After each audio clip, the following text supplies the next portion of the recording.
Don't visit your children in old age unless you're prepared to see the truth in their eyes, the truth that you are no longer essential, the truth that your presence, once sacred, now might be seen as an inconvenience, the truth that in their fast-paced lives your slow steps are a burden.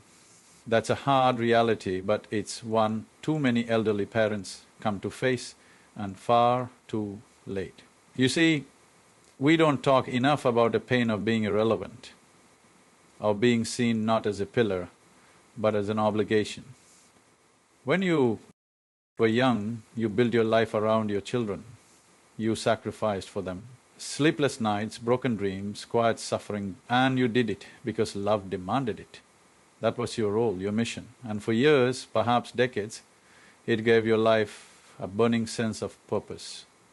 But time passed, it grew, they became independent, and then suddenly, they didn't need you anymore, at least not in the way they used to. And here's the thing most people won't say out loud.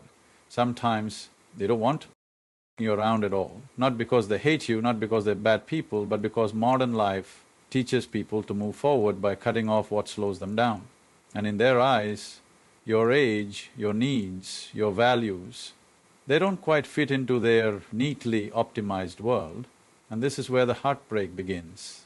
I've spoken to countless older individuals, some in their 60s, others in their 80s, who walk away from visits with their children feeling smaller, not larger. They return home not with warmth, but with a quiet ache in their chests because the respect, the reverence they hoped for has vanished.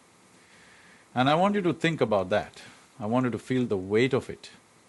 You show up with his memories, maybe even a bit of advice, but you're met with sighs, glances at phones, polite smiles, masking impatience. You speak carefully, but the world around you moves faster than your words can keep up. And while you talk about the past, your children are already thinking about tomorrow, and their minds are in emails, errands, kids, soccer, games, and there you are sitting on the couch, your presence barely registered. So, let me ask you, why would you subject yourself to that? I don't say this to be cruel, I say this because too many good people spend the last decades of their lives chasing crumbs of affection from children who are not equipped to understand the depth of that longing. And I'll tell you something harsh but necessary. If you don't set boundaries in your old age, you will be disrespected. Respect isn't owed simply because of your age. That's a hard truth. It should be, but it's not. In this culture, it must be commended by your presence, not begged for with guilt. You must carry yourself with dignity, not desperation. Too many elderly parents enter their children's homes as if they are seeking validation, hoping to be told, you are a good mother, a strong father, we appreciate everything. And when that validation doesn't come, when the kids are too busy or too self-absorbed, there's a silent collapse inside. And listen, you cannot place your soul in the hands of someone who hasn't earned it. Do not go to your children's house with your spirit open and unguarded, hoping for warmth. Go only when you are already whole, only when you know that your value does not hinge on the recognition of it. And this takes strength, unbelievable strength, because you spent decades nurturing those very people. You wiped their tears, you fed them with hands that now tremble, you taught them how to walk, and now they rush ahead, forgetting to wait for you. But that is the nature of life. It is ruthless in its forward motion, so you must be equally ruthless in protecting your peace. And let me tell you something personal. I have seen people crumble in old age, not because of disease, but because of disappointment, because the emotional return on the investment of parenthood was not what they imagined. They thought the later years would bring gratitude, family dinners, togetherness, and instead they were met with silence, with being ignored, or worse, with being tolerated. You are not meant to be tolerated. You are not meant to be a shadow in the background of your children's lives.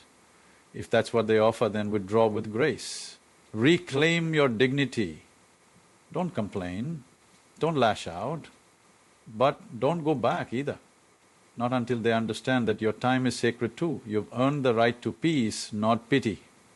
You've earned the right to be surrounded by people who see your worth without needing to be reminded. And you know what's tragic? Many older adults keep showing up again and again, hoping things will be different. They forgive the missed birthdays, the hurried visits, the distracted conversations. They convince themselves they're just busy, it's just a phase, but deep down they know. They know they're being placed on the shelf, and that shelf grows colder with every visit. There's something you need to understand, and disrespect in old age is more dangerous than loneliness, because disrespect eats at the core of your identity. It makes you question your past, it makes you wonder if all that sacrifice was worth it. And that is a poison no heart should endure. So what do? You build a life outside of them. You find community, meaning, ritual. You connect with people who listen, who value wisdom, who aren't so consumed by their own ambitions that they forget the giants whose shoulders they are standing on. You surround yourself with individuals who choose your company, not out of duty, but out of admiration. You stop being the parent chasing your child's approval, and you become the elder who demands respect not with anger, but with presence. Speak less, watch more, and when you do speak, let your words carry weight, not volume. Wait, let silence be your ally, because silence has a way of amplifying dignity. You're not here to beg, you're not here to cling, you are here to live the final chapters of your life with power. And if your children come around, truly come around, then welcome them with warmth, with love, but not with dependence, not with emotional hunger that seeks to be fed. Remember, you are the root, not the branch. You are the foundation, not the rooftop decoration. They grew because you bent toward the sun for decades. They thrived because you bled into the soil. And if they have forgotten that, so be it. Life will teach them. Time is a brutal but effective way of revealing what truly matters. They too will grow old, and when they do, perhaps then they'll remember how you stood, how you chose solitude over subjugation, dignity over begging. There is no shame in walking away from a table where you're no longer respected. There is, however, great shame in staying in hoping, in wilting under the weight of rejection. You are not weak, you are not useless, you are the culmination of survival, of wisdom, of stories too deep for shallow minds. And your value does not expire just because others are too blind to see it. So don't visit your children if doing so means sacrificing your self-worth. Visit when your presence is honored, when your stories are welcomed, when your advice is sought, not ignored. Then visit when you are seen not just as a mom or a dad, but as a soul forged in fire, standing with quiet strength.